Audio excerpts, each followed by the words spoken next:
تو من نعیمова ملاحت خیزیرمنا استقامت کننده شهر دوشنبه. من معیوبی گروه 180 سامان نفقه میگیرم. با این نفقه روزی 2 فرزند نابالغم را میبرم.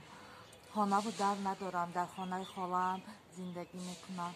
حالا هوا گرم هست و من در بالای همین کت تکه شمرده نوار دیده ایستاده با 2 فرزندم روزم را میبرم. در زمستان سرد نمیدانم که چیکار کنم.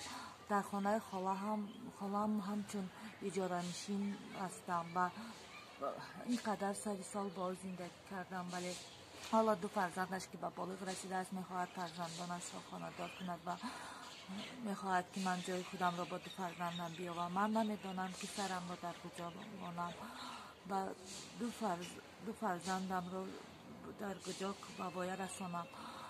من میدانم که در تاجیکستان آدمای غمخوار بسیارند.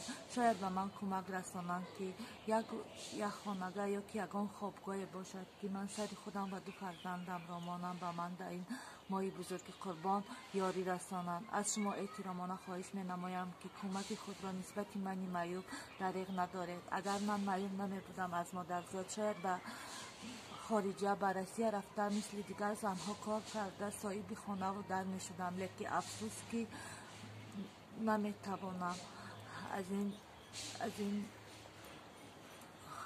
از این رو با یاری مردم محتاجم. از شما احترامانه خواهش میکنم که به من معیوب کمک خود را دریغ ندارید. خدا از همه شما راضی باشد و عید قربان مبارک باشد.